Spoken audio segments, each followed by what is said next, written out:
안녕하세요. 삼성서울병원 유튜브 구독자 여러분, 여러분의 건강 MC 남혜정입니다. 오늘 나눌 이야기는 여성분들, 특히 중년에 접어든 여성분들이 집중해서 봐주셔야 할 것 같은데요.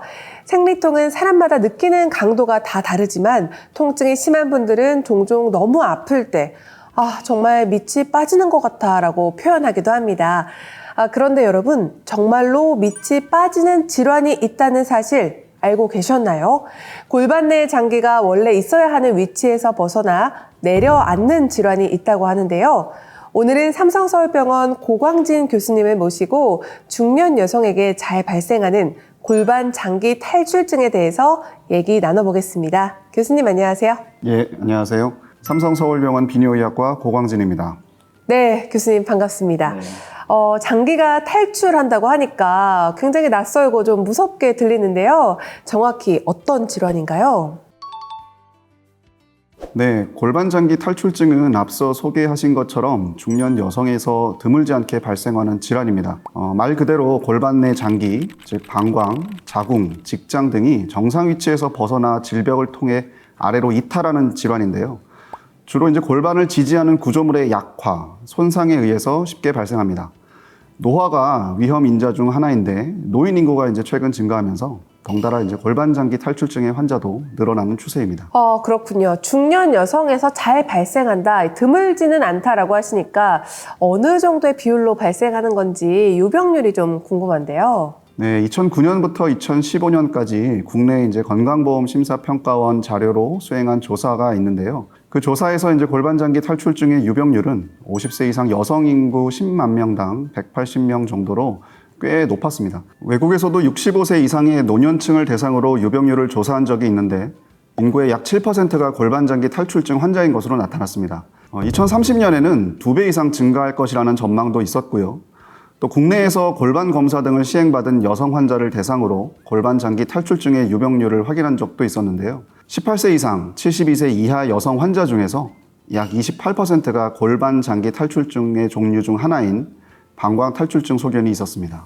그런데 왜 그렇게 적지 않은 환자들이 이 골반 장기 탈출증에 걸리게 되는 걸까요?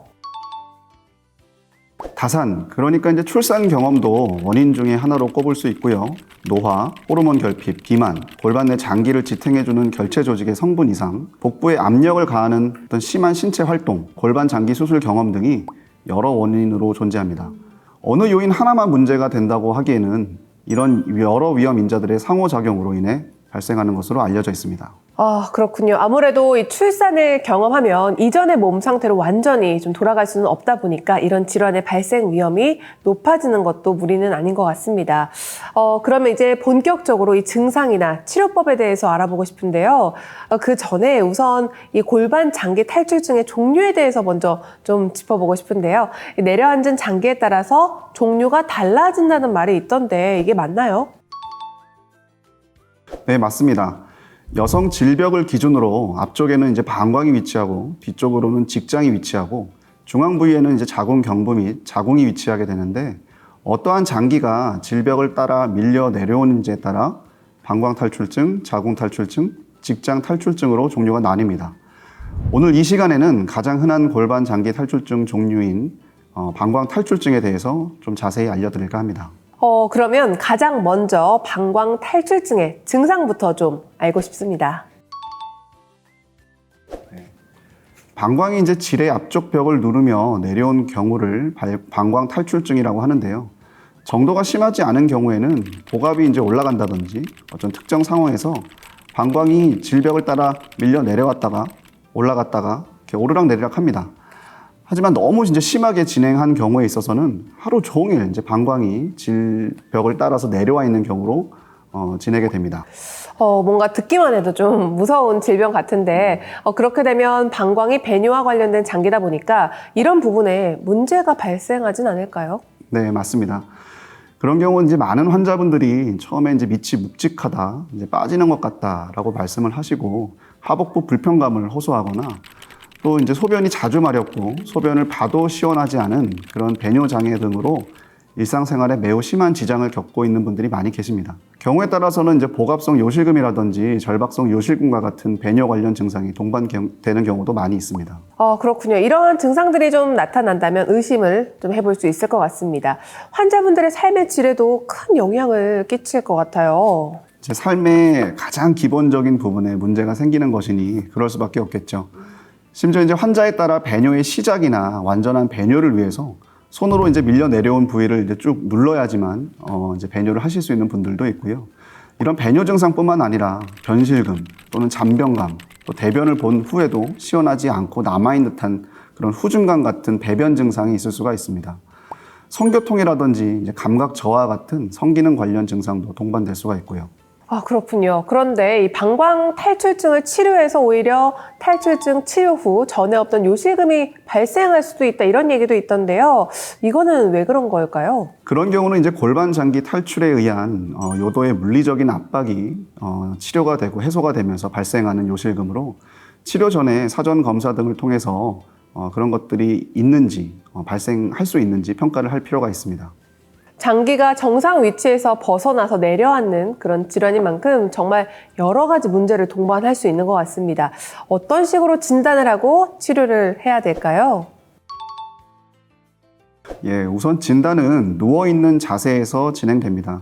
어려운 방법은 아니고요. 환자가 이제 누운 자세로 하복부에 힘을 주면 질의 각 부위에 탈출된 정도와 형태를 평가할 수가 있습니다. 그러면 치료법도 궁금해요. 일단 치료는 비수술적인 방법과 수술적인 방법으로 나뉩니다. 증상이 심하지 않다면 골반 근육을 강화시킬 수 있는 적은 훈련과 같은 비수술적인 치료로도 일부 증상이 개선되는 효과를 볼 수 있는데요. 하지만 증상이 심해서 병원에 오신 경우라면 대부분 처음부터 수술적인 치료를 고려하게 됩니다. 그러면 증상이 심하신 분들은 시행할 수 있는 수술, 그런 설명도 좀 부탁드릴게요. 방광 탈출증을 예시로 좀 말씀드리겠습니다. 과거에는 전질벽 봉합술과 같은 수술법을 주로 시행했지만 2002년부터는 탈장 수술에 사용하는 의료용 메쉬 소재를 이용한 수술이 활발하게 적용되어 시행되고 있습니다. 인공 물질인 메쉬는 약해진 골반 적응을 강화하는 방식인데요. 처져 있는 골반 장기를 굉장히 효율적으로 받쳐주어 높은 성공률을 보이는 수술법입니다. 질을 통해서 접근하여 수술을 하게 되며 자궁이라든지 직장 탈출도 심한 경우에는 좀 번거롭지만 다른 수술을 동시에 시행하는 경우도 생깁니다. 아무래도 이제 말씀 들어보니까 몸속에 인공물질을 삽입하는 거잖아요. 환자분들이 들으셨을 때는 소재에 대한 안정성, 그리고 수술에 대한 부작용, 이런 것도 좀 걱정이 되실 것 같아요. 환자분들이 이제 가끔 메쉬의 안전성에 대해 물어보시는데요. 현재까지도 많이들 알고 계시는 탈장 수술에는 안전하게 사용되고 있는 동일한 재료입니다. 하지만 2008년 그리고 2011년도에 미국 식품의약품안전처에서 질을 통한 메쉬 사용 후 발생하는 통증, 메쉬 노출, 질 미란, 감염 등의 부작용 문제를 경고한 바가 있었고요. 최종적으로 조사를 한 이후에 2019년도부터는 골반장기 탈출 교정용 질 경유 메쉬의 제작 및 판매를 전면 금지시켜 놓은 상태입니다. 환자분들이 합병증에 대한 걱정도 좀 많이 하실 것 같은데요. 우리나라의 경우는 좀 어떤가요? 이 문제에 대해서는 좀 확실하게 짚고 넘어가야 하는 부분이 해외에서는 이 수술을 비뇨부인과 전문가가 아닌 집단에서 좀 무분별하게 많이 좀 시행해 왔고 그런 경우에 이제 주로 합병증이 많이 발생했다는 겁니다. 실제로 우리나라에서도 오랫동안 경험이 많은 전문가가 시행을 해왔고요. 큰 문제가 없었다는 것이 저희 유관단체의 입장입니다. 하지만 그럼에도 해외에서는 현재 사용이 점차 줄고 있고 또 이제 공급하는 메쉬가 사라지고 있어서 현재 이를 대체하기 위한 뚜렷한 방안이 좀 부족한 실정입니다. 네, 우리나라의 경우에는 경험이 많은 의사가 시행을 하는 경우에는 큰 문제는 발생하지 않을 수 있다. 너무 큰 염려는 하지 않아도 된다라는 말씀 주셨습니다. 수술 전에 이 부분은 좀 미리 알아두시고 결정하시는 것도 좋을 것 같습니다. 그러면 수술은 어떤 식으로 진행이 될까요? 오래전부터 자궁 및 자궁 경부의 탈출증에 사용하는 수술 방법이기도 한데요. 메쉬 천골 고정술이라는 것이 있습니다. 최근에는 이제 복강경 또는 로봇을 이용한 메쉬 천골 고정술을 방광 탈출이 아주 심한 골반 장기 탈출증 환자에게도 시행하고 있습니다. 수술 방법은 이제 복강 내에서 방광 및 질 전 후벽을 박리하여 Y자 모양으로 생긴 메쉬를 고정하고 머리 쪽으로 당겨 천골이라고 하는 골반 척추뼈 앞에 있는 인대에 고정을 시켜주는 수술입니다. 굉장히 간단하고 회복도 빨라서 방광 탈출뿐만 아니라 근본적으로 골반 장기 탈출이 있는 환자가 시도할 수 있는 매우 좋은 수술 방법입니다. 특히 이제 자궁 탈출이 동반됐다면 경우에 따라 자궁을 적출하는 수술을 선택하기도 하는데요. 비뇨의학과에서는 자궁을 보존하면서 자궁 탈출뿐만 아니라 방광 및 직장 탈출을 동시에 치료할 수 있는 방안으로 이 수술을 진행하고 있습니다. 그러면 수술할 때 이 로봇을 활용하면 더 좋은 점은 뭐가 있을까요? 아무래도 이제 수술 로봇을 활용하게 되면 세밀한 수술이 가능해서 성공률을 높일 수가 있고요. 흉터가 작아서 또 부작용이라든지 합병증 부담도 매우 낮습니다. 또한 골반 장기 탈출은 절대 하나의 부분만 밀려 내려오지 않습니다. 전체적으로 다 밀려 나오는 경우들이 대부분인데요. 따라서 이제 복합적인 골반 장기 탈출이 있는 환자에서는 치료 효과가 굉장히 좋고 재발 가능성이 낮은 편입니다.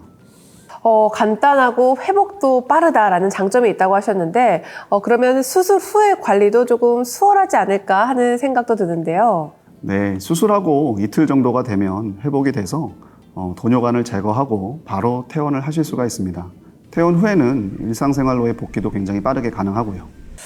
그렇군요. 지금까지 골반 내 장기가 질벽을 따라 내려앉는 일명 밑 빠지는 병, 골반 장기 탈출증에 대해서 고광진 교수님과 함께 얘기 나눠봤습니다. 이 골반 장기 탈출증은 드물지 않게 발생하지만 이런 질환이 있는지도 모르는 환자분들도 굉장히 많고요. 또 증상이 나타났을 때 부끄러워서 쉬쉬하는 경우도 많다고 합니다. 하지만 진단과 치료를 미룰수록 하복부의 불편감은 물론이고요. 대소변을 보는 것에도 지장을 겪게 될 수 있어서 삶의 질이 급격하게 떨어집니다. 이 치료를 망설일수록 수술이 불가피해질 확률도 높아지는데요. 늦지 않게 병원에 찾아가서 전문의의 상담을 해보는 것도 가장 중요할 것 같습니다. 그럼 오늘 이 시간은 여기서 마무리하도록 하겠습니다. 삼성서울병원 구독자 여러분들이 모두 건강해지는 그날까지 건강 인사이트!